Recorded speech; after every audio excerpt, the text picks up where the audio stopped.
Тэгээ өнөөдөр ч гэсэн бид нар адилхан сүнсний идэвхтэйг л авах гэж ирж байна. Тэгээд Мосо эзний үгийг дамжуулаа гэхэд Мосо би ярьж чадахгүй гэж хэлдэг. Мосо зүхтах гад байдаг. Харин эзэн Мосод хэлэхдээ амыг хэн бүтээсэн юм бэ? Чиний амаар дамжуул би ярина гэж хэлдэг. Амен. Тэгээд бүгд хамтдаа яг бодоо залбирцгаая. Тэгээд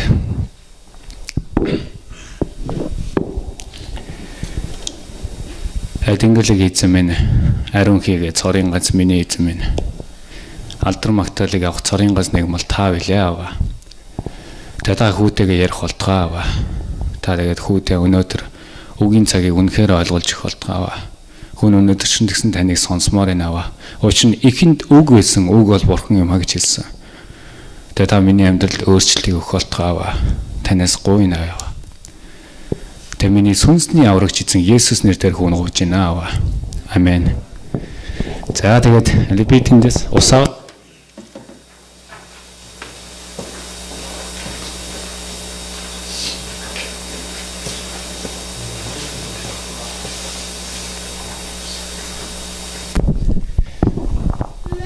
ер нь гэртээ байхдаа үрдэл тасралтгүй шингийн муудаг хүн чинь тэгээд юм ярих болохоор бүр их явахгүй болохгүй байх гэж бодож байна. За тэгээд бүгдээ хамтдаа хуудсан дээр байгаа бах. Тэгээд Хосей номон дээр 10:12 дээр байгаа.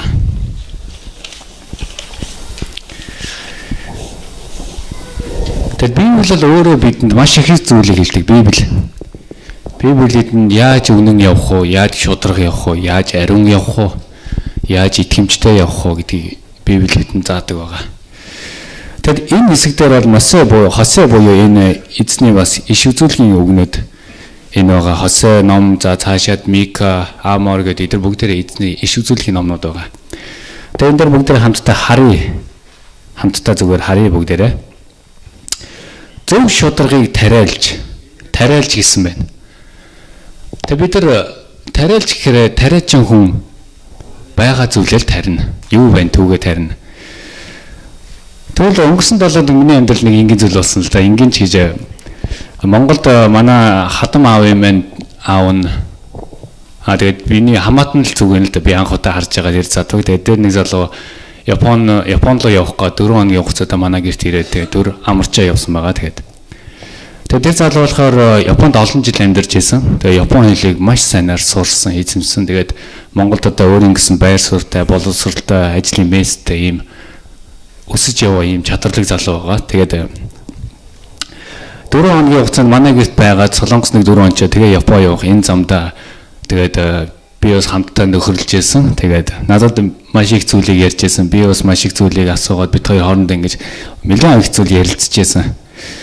Тэгвэл би тэр ярилцж байгаа хугацаанд би нэг зүйлийг залбирч байсан. Яг тэгвэл би яг энэ хүнд эзний үгийг дамжуулахад түүний зүрх сэтгэл нь миний талд байгаасаа гэдэг би залбирч байсан. Тэгээд тэр газрын тал дээр үнэхээр их мэдлэгтэй газрын зүйл гэхээр бид одоо чинь уулуурхаа ярьсан, за эдийн засаг, за эрүүл мэндийн салбар, боловсрол гээд зам тээвэр гээд маш их зүйлүүдийг ярьсан л бид хоёр. Тэгээд энэ дундаа тэр залуу үнэхээр мэдлэгтэй байсан. Гэхдээ энэ залууд байхгүй нэг зүйл надад байсан. Би энэ залуу Тэнгэрийн зүйлийг ярина гэдгийг би мэдчихсэн.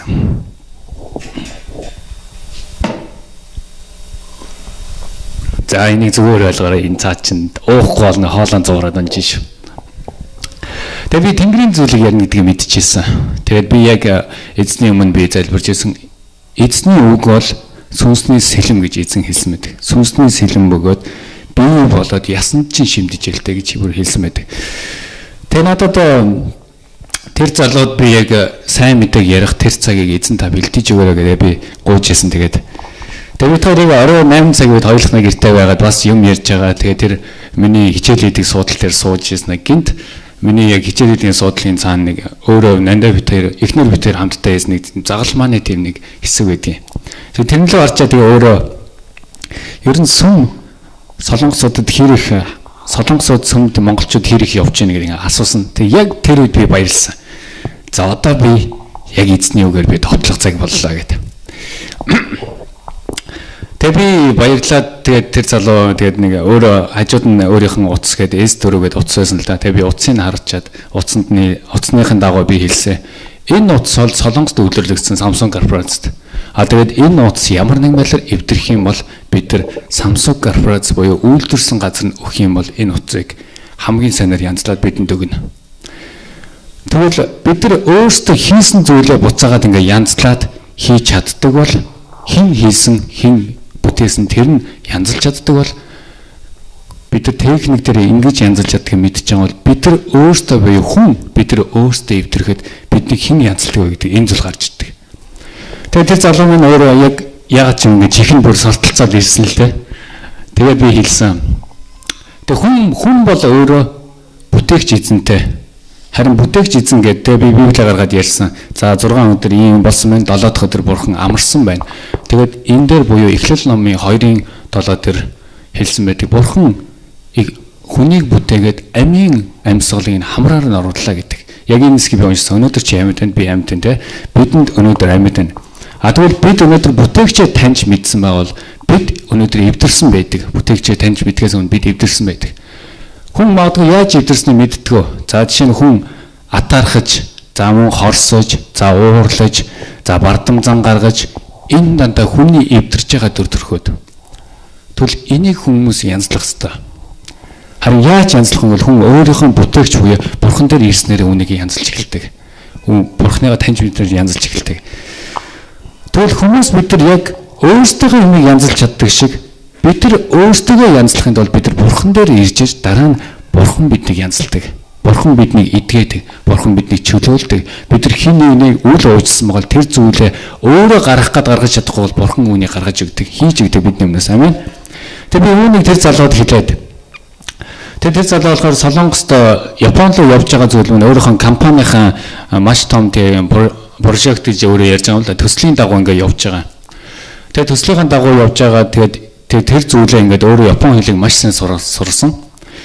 Тэгээ би тэр залуу дээр бас ахаал дөрүүлээд ярьсан л да. Би гартаа Библи бариад. За хоёулаа энийг Япон хэлний ном гэж бодъё. Тэгвэл энэ Япон хэлийг сурахын тулд чи энэ номын төлөө маш их цаг гаргаж байгаа. Зав гаргаж байгаа, мэдхгүй зүйлээ хайж байгаа, мөн мэдхийн төлөө чи нойр хоолой засч, дуртай зүйлээсээ хойш тавьж энийг сурахын төлөө чи тэмцэж байгаа. Харин өнөөдөр чи энийг сурцсан байна. Сурцсан болоо чи Япон хэлийг маш сайн сурсан байна. Тэгвэл яг үүнтэй адилхан бид нар бурхныг таньж мэдээнгүүл түүний үгийн дагуу бид нар түүний үгийг унших хэрэгтэй гардаг. Тэгжиж бид нар бурхныг таньж мэддэг. Тэгвэл өнөөдөр энэ Япон хэлний ном биш, энэ бол Библи, энэ бурхны үг. Тэгвэл хоёулаа үүнийг өнөөдөр зүгээр сөхөөд үзье гэдэг. Тэгээ би Библийг өөрөөр нь сөхүүлээд Матай 7-7 гаргаад уншитаа гэсэн. Тэнийг залуу минь уншсан. За хай тэгвэл олдно, тогш тэгвэл нээгдэнэ, гуй тэгвэл өргөдөнө. Тэгвэл яг үүний дагуу чи хай тэгвэл чамд олдно бурхан. Чи бурханыг тогш тэгвэл бурхан чамд нээгдэнэ. Чи гуй тэгвэл чамд өргөдөнө залбир.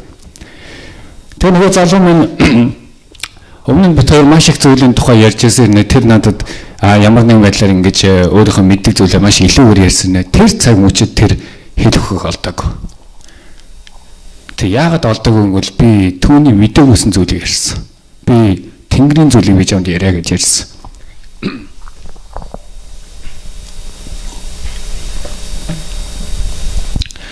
Тэг өнөөдөр бид нар өөрт байгаа зүйлээ ярина гэдэг маань энэ бидний зөв шударгыг тариал гэдэг маань энэ дээр оршиж байгаа. Бид нар өөрт юу вэ түүнийгээ тарихад тариачин өөрт байгаагаа тарихад л түүн ургана. Тэгвэл бүгд дараагийн хэсгийг харъя. Дараа нь юу гэж хэлсэн бэ? Эмэрэнгүйгээр хурааж ав. Тэгвэл эмэрэнгүй гэдэг байдал маань өөрөө маш их эмэрэнгүү, төвчээртэй гэд энэ үгнүүд их холбоос үгнүүд. Тэгвэл эмэрэнгүйгээр хурааж авахаараа бид нар за жишээ нь энгийнээр сая ярихад би хин нэгэнд магадгүй сайн мэдээг ярьлаа. Тэр хүн ойлгохгүй зүгээр өөрөөхөө явж яасан ч гэсэн би түүнийг хүлцэн төвчээ. Тэглээгээд би түүнийг буруу шаахгүй. Би ахаад түүний араас эмэрэнгүйгээр би хөөцөлтөө. Амен. Учир нь эзэн бидний араас хин нэгнээ заавал ингэж хөөцөлтүүлдэг. Одоо өнөөдөр би жишээ нь энд байгаа ч гэсэн би сүм чуулгандаа ямар нэгэн байдлаар гутарч ямар нэгэн байдлаар за би дараагийн буцаад ирэхгүй ч юм уу ийм зүйл миний зүрхэл 3 жилийн хугацаанд болж ирсэн үү болж ирсэн. Хэрэг би болж байгаа бол би хотлаарсан тооцогдно. Тэгвэл тэглээгээд бидний хажууд байгаа ахан дүүс бидрийг өөрийг нь босгож өгдөг. Түүний дагуу бид дахин ирэх хүчийг авдаг. Хэдийгээр бид нар унсан ч гэсэн.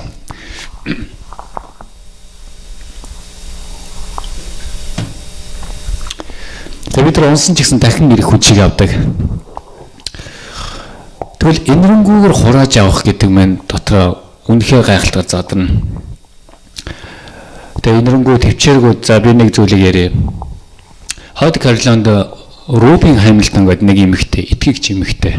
Маш олон жил эзэнд итгэсэн, маш эзний өмнө итгэмжтэй залбирдаг. Тэгэхдээ түүний залбирал нэг зүйлийг эзнээс маш их гойдог байсан. Тэр зүйл юу вэ гэхээр та үнэхээр миний нөхрийг өөрийнхөө хаанчлалд хүлээж аваач гэж гойдог байсан.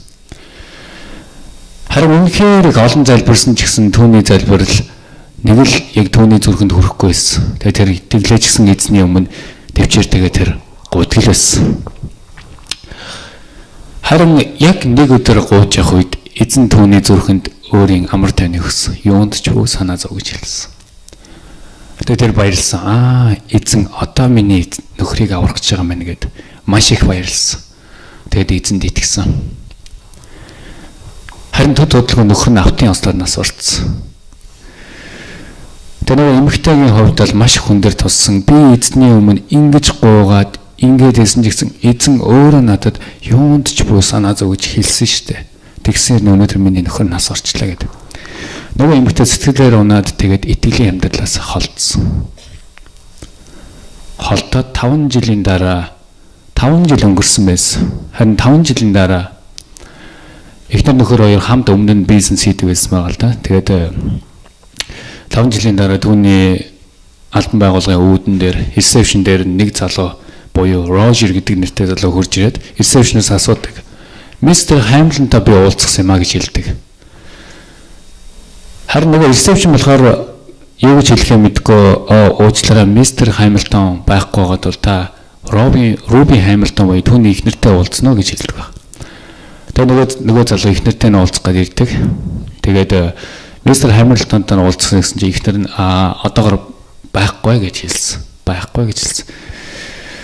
Тэгэд өөрөө ямар хэрэгээр явж байгаа юм гэсэн чинь би 5 жилийн өмнө мистер Хамилтонд уулзаа тэгээд би цэрэгт явах гээд маш их яарцаг явж явах үед мистер Хамилтон намайг хүргэж өгсөн юм аа. Тэгээд би өнөөдөр цэргээс ирээд би түүнд талархсан сэтгэлээ өргөх гэж ирж байна гэж хэлдэг. Харин яг үүнийг сонссон их тэр Рожер гэдэг тэр залуус асуудаг байгаа. Энэ явдал хэдэд болсон бэ гэж хэлдэг. Тэгэхээр нөгөө залуу маань буюу July 7 буюу 7 сарын 7-нд болсон гэж хэлдэг. Тэгэхээр яг эхнэрээ бодохдоо яг тэр өдөр нөхөр нь автын ослд орсон байсан. Тэгээд эхнэр яг түүнийг маш тодор санаад тэгээд нөгөө залуу за мистер Хамилтон байхгүй би явъя да гэдэг. Тэгээд эхнэр нь түүнээс нэг зүйлийг уучлаарай би танаас нэг зүйлийг асуусан юм а гэдэг. Тэгээд тоор ямар нэгэн юмны тухай ярилцсан уу гэж хэлдэг. Нөгөө залуус асуудаг. Тэгээд нөгөө залуу болохоор итгэгч хүн байсан. Тэгээд итгэгч хүн ирнэ. За гэж би энэ хүнд түүний нөхөртэй те Христийн тухай ярьсан гэдгээ хэлэх юм бол энэ нэмэгтэй ойлгох болоогүй болоо гэд. Тэгээ ярьсан гэж хэлдэг. Та хоёр юуны тухай ярьсан бэ гэдгсэн чинь. Би яг очих газраа хүртэл бит хоёр маш их зүйлийн тухай ярьж байгаад би яг 30 минутын өмнө би одоо очлоо гэдгээ мэдэх үед надад ариун сүнс дотроос минь түүнд Христийн тухай яар гэж хэлдэг. Тэр нөгөө Рожергээ залуу бодохдоо за энэ мистер Хамилтон бол үнэхээр гоё бизнесмен тийм үү. Rolls Royce гэдэг маш үнэтэй машиныг унсан ийм тансаг залуу байсан болохоор миний энэ зүйлийг хүлээж авахгүй хаа гэж бодож ирсэн. Тэгээд нөгөө залуу өөрийнхөө боддыг орхиод цаашаа явж явах үед түүнд ариун сүнс дахин сануулдаг. Яг одоо хийзэл эсвэл хийзэж үгүй гэдэг. Тэр нөгөө Рожергээ залуу маань мистер Хамилтонд хэлж байгаа юм л да. Уучлаарай та Иесус Христийн тухай мэдэх үү? Иесус Христ танд одоо ч гэсэн хайртай. Яг таны төлөө тэр энэ дэлхий дээр ирээд таны гэм нүлээг өрөөд тэр энэ дэлхийгээс явсан. Харин та үүнд итгэх юм бол та өнөөдөр Иесус Христийн авралт хүрнэ гэдгсэн чинь. Мистер Хамилтон гэдэг тэр нөхөд гинт машинаа зогсоогоод түүнлээ маш эвгүй хардаг. Яг энэ үед нөгөө Рожергээ залуу маань түүний нүдрөө харахтаа за намайг яг одоо буу гэж хөөгч юм да гэж бодсон байдаг. Харин яг энэ үед нөгөө мистер Хамилтон түүнлөө хараад би яг одоо Есүс Христэд итгэе гэж хэлдэг.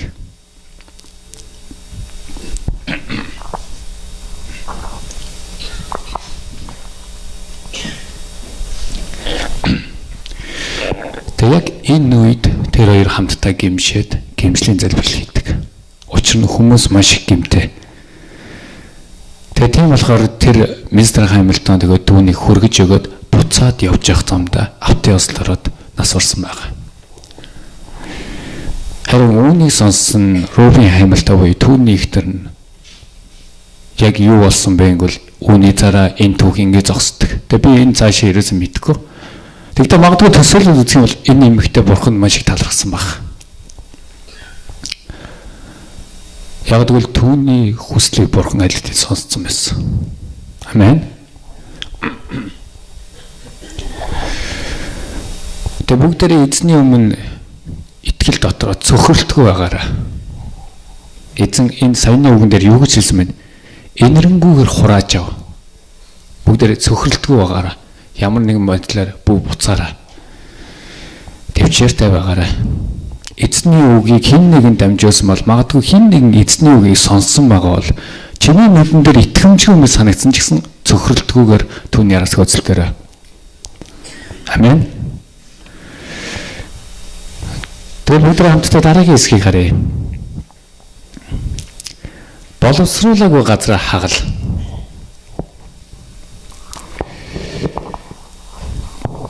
Би боддгийн эзний үг хүнд хоёр янзаар тусдаг. Эзний үг. Нэг хэсэг нь эзний үгийг сонсох гээд хурж ирсэн хүнд эзэн нэг үгээ хэлдэг. Сонсох гээд хурж ирээ суусан хүнд эзэн нэг үгээ хэлдэг. Үнэхээр сонсох гээд хурж ирээ суусан. Нөгөө хэсэг нь хурж ирээ суусан болохоор сонсож байгаа хүнд бас эзний үг нэг үгээ хэлдэг. Энэ хоёр ялгаатай л юун дээр ингүүл зүрх сэтгэлийнхээ хандлагыг эзэн дээр авчираад та надад үгээ хэлээч. Би таны үгийг сонсъё. Тэгээ би амьдралаа өөрчлөе. Ингэж өсөж байгаа хүнд эзний үг нэг өөр тусдаг. Яг би бүц цотор сүмд явдгийн очиод өнөөдөр суучи. Тэгээ сууж байгаа хүнд бас нэг өөр. Амен. Учир нь бидний эзэн өөрөө зүрх сэтгэлийн хандлагыг биднээс үнэхээр хүсдэг. Яг үүний дагуу ч гэсэн өнгөрсөн 7 хоног мөнхөрдөн пастор маань тэр болсон явдлыг ярихдаа тэр зүрх сэтгэлийн хандлагыг ярьж ирсэн. Амен. Тэгвэл өнөөдөр бүгдээрээ яг эзний үгийг үнэхээр ингэж тэмүүлье. Тэгэд нэг залуу за яг нэг залуу би зүгээр нэг хүн л гэж яриа. Нэг хүн байж л те. Тэгээ найз нь үнэхээр нүдэн дээр өөрчлөгдөд байж гэнэ. Яахаргүй өөрчлөгдөд байж гэнэ. Тэгээ тэр залуу үнэхээр би бас өөрчлөгдтийгээд тэгээд дэлгүүрээс нэг гантел хөдөлтөж аваад гэртээ хийгээл баясаgal талантаа харж өнөөхөө хийгээл тэгэл завгаар бол хийгээл хийхгүй бол орхичаал. Тэгэл ихэнхдээ л гантел орхич анх авсан өдрөө нөлөө хийж байгаа тэгэл орхичлаа юм л. Гантел нь гэртээ сайхан цоо шинээрээ байж таадаг. Тэгээд за би энэ гантелыг ер нь яа хараад эсвэл би нэг хичээлэхгүй бол би нэг өөрчлөгдөхгүй шиг би ер нь хээлст явъя гэдэг. Тэний залуу хээлст явж л тэ. Тэг хээлст анх орж ирэхдээ түнд үнэхээр гоё харагдаж байна. Маш олон хүмүүс тус тусын өөр өөрсдийн юмнуудыг хийгээд яг хийж байгаа зүйлүүдэд маш их баяр хөөртэйгээр хийгээд өөрчлөгдөж ахын тэр залуу харж байна л тэ. Тэг яг хуу 7 хоногт нэг удаа зав гаргаад яаж хийгээд ирдэг. За цаашдаа 7 хоног зав гаргах юм бол 2 удаа ирчдэг. Тэгэл 3 жил өнгөрчихжээ. Айл хэдийн 3 жил өнгөрчихжээ. Нөгөө залуу хээлст хурж ирээ сууж байгаагаараа хэр өөрчлөгдөх бол та нар юу гэж бодож байна? Хэр өөрчлөгдөх бол бид нар хичнээн гоё төмөр байсан ч гэсэн өрөхгүй л бол би хажууд нь хിവэрэл л гэж байна. Тэгээ 3 жил өнгөрсөн ч гэсэн тэр залуу ямар байгаа бол гэж та нарын төсөөл нүдэнд бууж байгаа баг.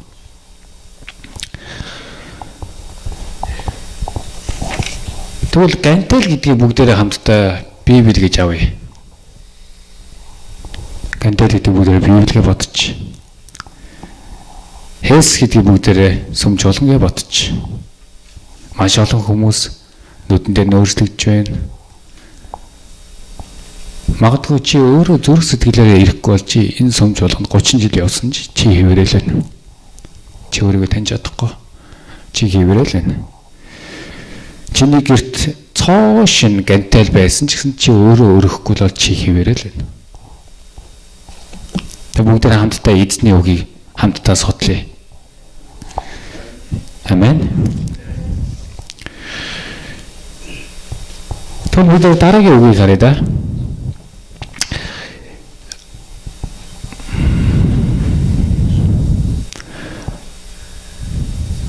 Учир нь эзэн чиний дээр зөв шударгыг асгахаар ирэх хүртэл гэж байна. Эзэн чиний дээр, эзэн миний дээр, эзэн анхуушин дээр, эзэн уугийн дээр, за магадгүй би хинээж нэрийн бүгдийн дооцсон ч болно. Яг чиний дээр зөв шударгыг асгахаар ирэх хүртэл гэж байна. Тэг хүртэл гэдэг үг маань яг нэг юм дээр яг хүрх гэдэг гэтэл яг түүний яг өмнөх зүйлийг илэрхийлээд байгаа бидэнд. Тэгвэл өнөөдөр бид нар ертөнцийн эзнийг таньж мэдснээр бидний амьдрал бидний яг бодсны дагуу өөрчлөгдөв юм бол ерөөсөө тийм биш. За магадгүй бид нар Бурхныг таньж мэдснээр бид нар ерөөсөө ямар тайван байдгүй. За бид нар ерөөсөө баяр хөөр байдгүй. Бид нар ерөөсөө элбэг байдгүй. Бид нар ерөөсөө хангалуун байдгүй. Бид нар хизээж үлсдэггүй юу? Бид нар хизээж даардаггүй юу? Ингүүл үгүй. Харин ч эннийхээ эсрэг зүйлүүд байдаг. Бид нар Бурханд итгэжээд байгаад яагаад ийм хэцүү байна? Бидэнд үннийг сонсчоод ингэж байгаад би яагаад ийм хэцүү байна гэж бидэнд өөрөөсөө асуух зүйл бол гарч ирдэг. Үнэхээр гарч ирдэг. Бид нар залбираад байгаа нэ зарим яг залбирал маань яг өөрийн чинь хүсний дагуу байхгүй зүйлүүд байдаг. Бид нар гарч ирдэг. Хэрв гарч ирдгүй бол энэ бас худлаа ярьсан тоолцдог байх. Тэгвэл энд яг юу гэж хэлсэн байгааг бол би яг ахаад энийг уншаадах. Учир нь эзэн чиний дээр зөв шударгыг асгахаар ирэх хүртэл эзэн дотор бид нар байгаалал бид нар энэ зүйлийг буцаагаад бид нар хамгийн сайн эргүүлж чаддаг. Эзэн дотор байгаал бол. Амен. Учир нь эзэн дотор байгаа бол түүний хүслийн дагуу, түүний амлалтын дагуу байгаа бол бид нар хичнээн хэцүү байсан ч гэсэн эзэн та нарын сайн сайхны төлөө гэж эзэн өөрөө хэлсэн байдаг. Энэ миний үг шинэ явдал, миний эзний хэлсэн үг. Амен. Тэр бүгд хамтдаа энэ хэсгийг хад үзэдгээ. Зөв шударгыг асгахаар ирэх хүртэл түүний хайх цаг нь одоо билээ гэдэг.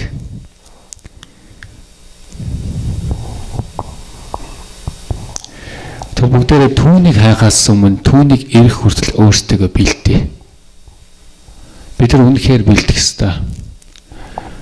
Өнөөдөр чиний зүрх сэтгэлд эзний үг дүүрэн байх юм бол өнөөдөр чиний зүрх сэтгэл эзний үгээр бэлгэж чадах юм бол өнөөдөр чи оюун бодолтой түүнийг бодож чадах юм бол хүн юу бодно түүгийг л үлддэг.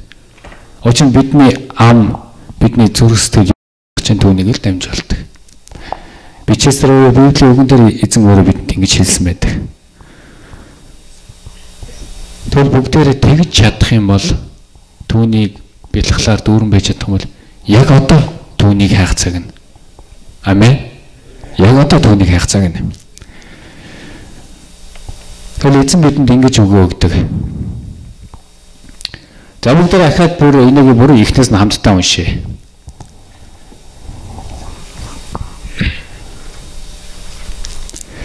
Зөв шударгыг тариалж эмэрэнгүүгээ хурааж ав. Боловсруулаагүй газар хагал. Учир нь эзэн чиний дээр зөв шударгыг асгахаар ирэх хүртэл түүнийг хайх цаг нь одоо билээ. Амен. Түүнийг хайх цаг нь одоо билээ. Тэг бүгдээр хамтдаа өнөөдрийн боршуурыг харъя да. Энэ боршуурын гарчиг нь юу гэж хэлсэн бэ? Хэрв тарьсан бол гэж байна. Тэгээд энд 3 цаг яваад байгаа. Энэ 3 цаг маань үргэлжлээд байна. Саяны миний яриад байгаа зүйлийг л хэлээд байна энэ дунд. Тэгээ саяны ярьж байгаа зүйлүүд дотор юу гэж байна? Хэдчнээ та сүмжиглэхэд удаа явсан ч гэсэн та өөрөө хайхгүй бол та хിവэрэл байна. Хэдийгээр Рожергээ тэр Рубигээ тэр эмэгтэй эзний өмнө хичнээн итгэмжтэй залбирч байсан ч гэсэн тэр эзэн та миний залбиралд хариулаагүй би танаас итгэлээ оруулаа гэж 5 жил холцсон ч гэсэн эзэн түүний дээр аль хэдийн өөр ямалтаа өгсөн байна. Амен.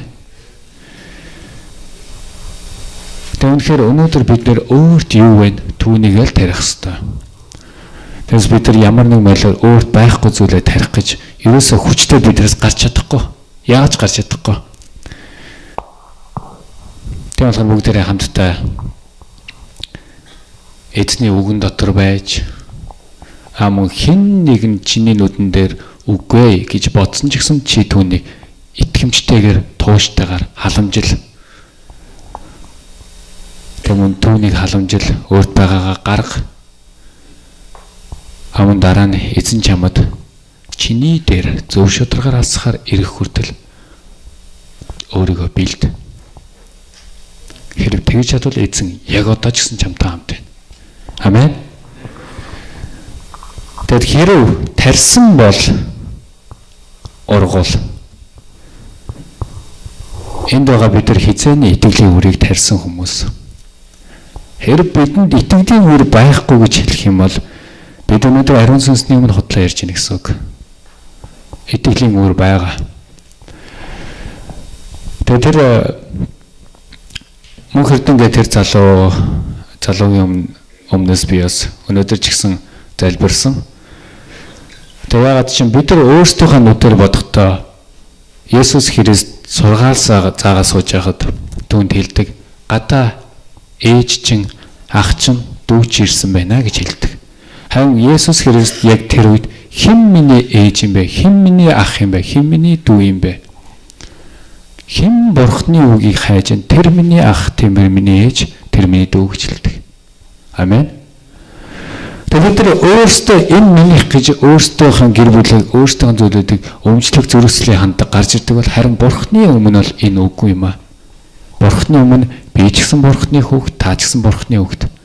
Таны хар шар бор хэн бах нь хамаагүй яг адилхан. Тэгвэл тэдгээр хүмүүсийг бүгдээрээ адилхан яг эзний үгэн дотор халамжлыг хайрлая. Амен. Өнөөдөр чи хоосон ирсэн, чи мөн хоосон буцнаа л гэж хэлдэг. Харин бид нар хэдийгээр хоосон ирсэн ч гэсэн нэг зүйлийг аваа буцдаг. Энэ бол амьдарч явах хугацаанд итгэж чадах юм бол бид итгэлээ аваад эзэн дээр очдог. Тэгвэл миний итгэлээр эзэн надад амлалтын амийг өгдөг. Амен.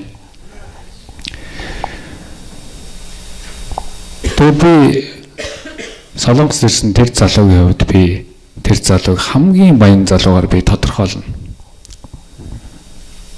Учир нь тэр Монголоос хоосон ирсэн, Солонгосоос буцахдаа хамгийн баян болоод утсан. 4 хоногийн дотор. Тэр баялагийг бүтээгч, үннийг таригч, амийн сүн солих эзнийг таньж мэдсэн.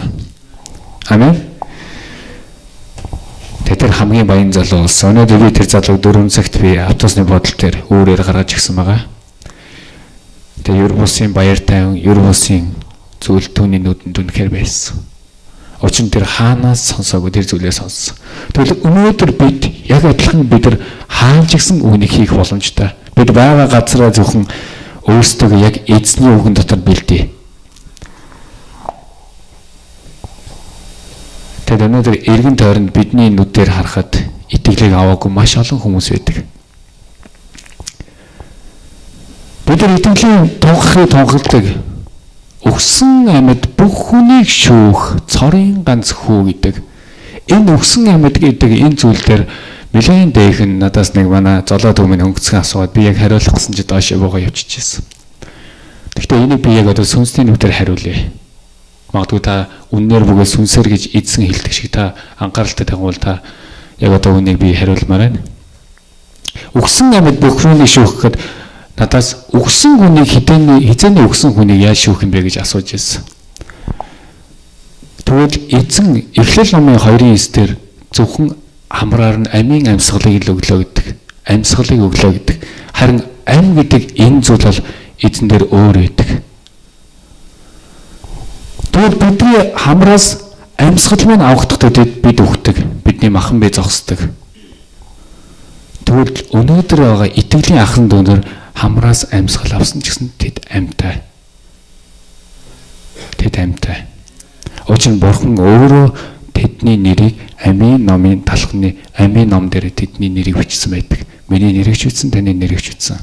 Харин энэ итгэлээ хамгаалаарай. Тэгвэл тэр номон дээр бичигдээгүй хүмүүс бол зүгээр энгийнээр амьсгалтай болж урьж байгааз хэрэг анзаараад үзэх юм бол тэгэл бүгдээрээ тэр номон дээр хэнийг ч бичгэд өнөөдөр түүний амийг эзэн өөрчилнө. Бид нар бичдэг нь биш, бид нар зүгээр дамжуулдаг нь. Хүмүүс сайн мэдээтэй ярихдаа маш энгийнээр яг тухайн цаг үедээ тэр хүн итгэхийг л хүсээд идэг. Яг тухайн цаг үедээ яг одоо би Бурханд итгэж ингийг л хүсээд идэг. Гэтэл Бурхан өөрийн үгийг борооны дусал мэд бороо хүн дээр удаан орох тусмаа хүний дотор хичнээн ховц байсан ч оргож нэвтэлж ордог, биед хүрдэг. Тэгвэл Бурханы үг хүнд ингэж хүрдэг. Тэгээ хэдийгээр тухайн хүн гаднах хугацаанд оргож эхэлж байгаа. Яг тэр цаг мөч таны хэлсэн үед. Дараагийн байдлаар хүмүүс хизээ нэгэн цагт сайн мэдээг яг зүрх сэтгэлдээ авсныхаа дараа яг хүмүүсээс жагсааж бичгээд тэр донд таны хэлсэн үг орцсон явж байдаг. Амен. Тэгвэл таныг тэр үед ч гэсэн Бурхан ашиглаж байдаг. Тэгвэл бүгдээрээ сайн мэдээг ямар нэгэн байдлаар яг өөрөө яг одоо өгөх гэж байгаа юм шиг битээ тэгж өөрсдөө шахаж байгаараа. Тэгэхээр бид нар өөрсдөө тэрэндээ буцаагаад нурчдаг. Энэ авч чадсангүй, би өгч чадсангүй гэд нурчдаг. Тэгвэл эзэн өнөөдөр ч гэсэн намайг нэг борооны туслалгаж ашиглаж яах гэдгийг л мэдрээрэй. Тэгээ хойноос нөөрийнхөө чадах зүйл болох итгэлийг тунхагл. Амен. Тэгээд өнөөдөр миний хэлэх чийсэн үг маань энд хүрч ирлээ. Тэгээд бүгдээрээ хамтдаа залбирая.